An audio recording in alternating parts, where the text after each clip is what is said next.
Hi, so this will be the first tutorial of about 6 tutorials on how to create your website from scratch, and we'll be covering everything from how to get the page set up to adding a background, adding contact forms, panels, and a PayPal mini cart. So I'm going to try to split it up as evenly as I can, and hopefully I won't make each of the videos too long, about 10 to 12 minutes. And hopefully by the end we'll have a really nice looking website, and you'll be able to download that so that you can see how it turned out as well, and hopefully you'll be able to follow. If you find I start losing my way, do leave some comments and then I'll make sure that the next video hopefully addresses those. Okay, so I've launched WebPlus X5 and I'm just going to go to File, New, and we've got a blank website going. So the first place I start is with the site properties. I'm just going to change the default page size. I choose a width now of 960 and I want a height of 1200. I think that's a pretty decent size for looking at it on a desktop, and also if people are looking at it on an iPad, I think those are good settings. And I'm just going to click OK. Now sometimes when you do that, you notice that it doesn't actually change the page that you're looking at.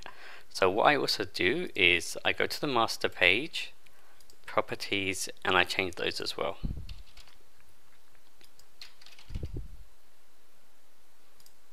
And they also change the very first page.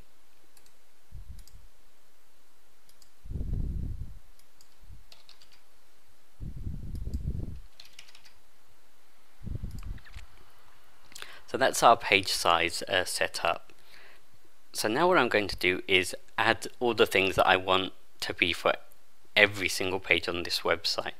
And the first thing I normally start with is the background. Sometimes you can go with a plain color, sometimes you can go with something different.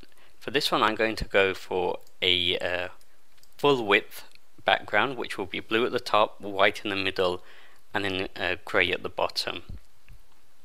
Now before I ever mess about with colors, I try to use the color scheme designer just to set the colors that I will frequently use. So I'm going to click color scheme designer. For color scheme 1, white is fine. For 2 I will go for black.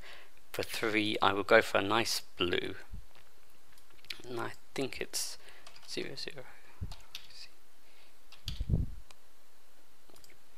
And then for color scheme 4 I will go for a grey.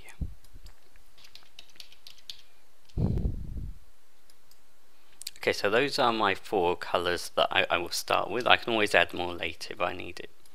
Okay, use the quick shapes to create a quick rectangle. I'm just going to try to get it at the top. And from the transform panel in the bottom right, I'm just going to make sure it's at the top. I want it to be nice and in a nice and even starting point. So I'm just going to choose 400. It can be whatever makes sense to you, it doesn't really matter. I want the width to be 100, and before I set the height, I want to make sure that the line is set to none, because that will impact the height.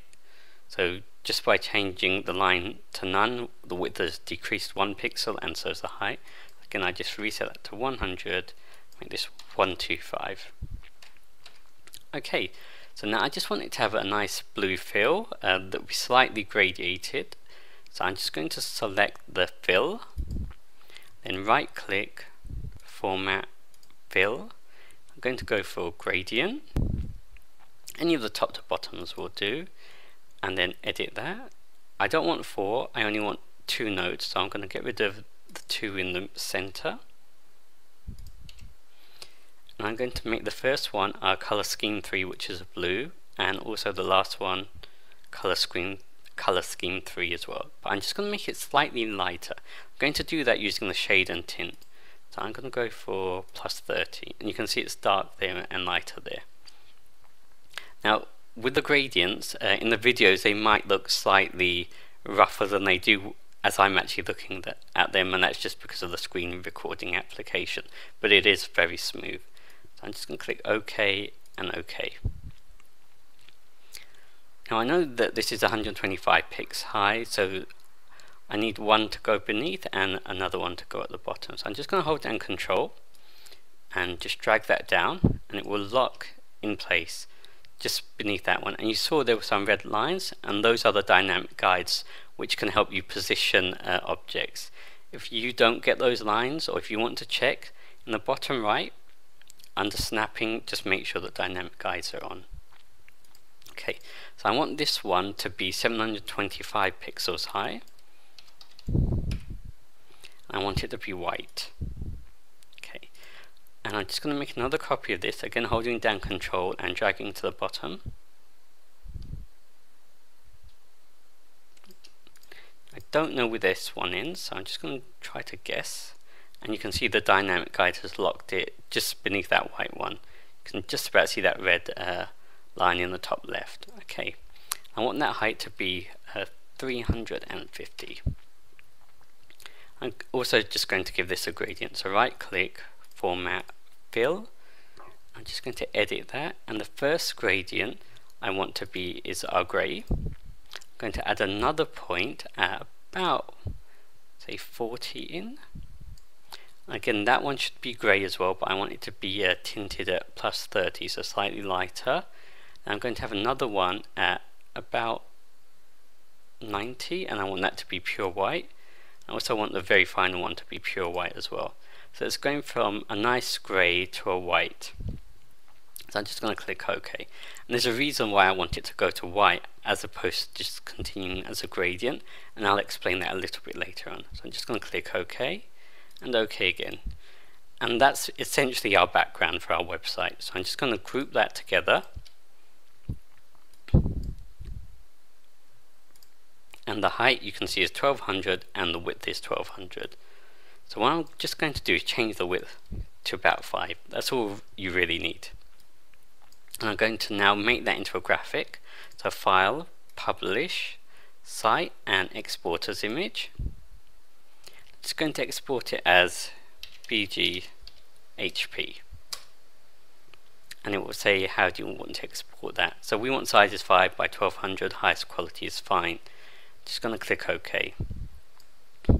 So we now no longer need this. I always recommend just moving it out of the way.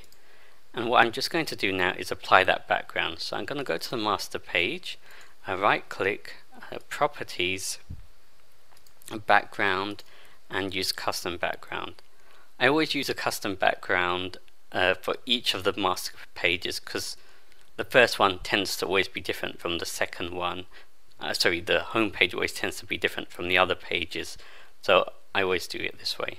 On page color I want to be transparent, background color I want to be white, because once you get to the bottom of that gradient, remember it turns white, so then it will continue to be white, and that will look better because we won't have that repeating from top to bottom. It will just be going all the way across. That makes sense in a second. So background image, use background image, and we're going for BGHP, and repeat is going to be horizontal, so that image will repeat all the way across no matter how big your monitor is, but it will not repeat vertically. So you'll see it once, and then as soon as that gradient goes to white, all you will then see is the white. So I'm just going to click OK and OK, and there's our gradient. I'm just going to preview that so you can see.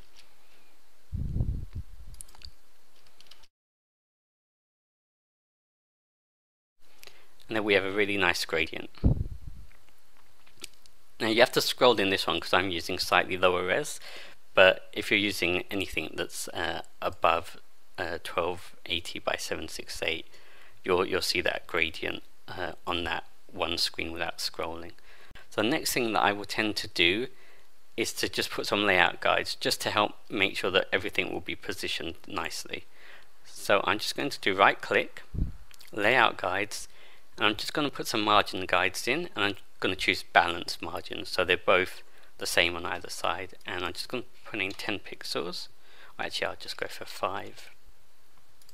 Then we'll also put it onto the right for 5 as well, and just click OK, and you can see those margins are there.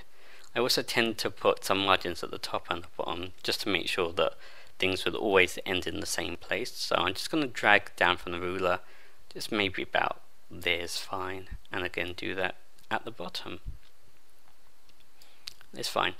So that's pretty much our pages done, and that's our first master page done. We've got a nice background, and in the next tutorial we'll continue working from that. We'll add more pages, and we'll add a little contact form area here, and we'll add some text here.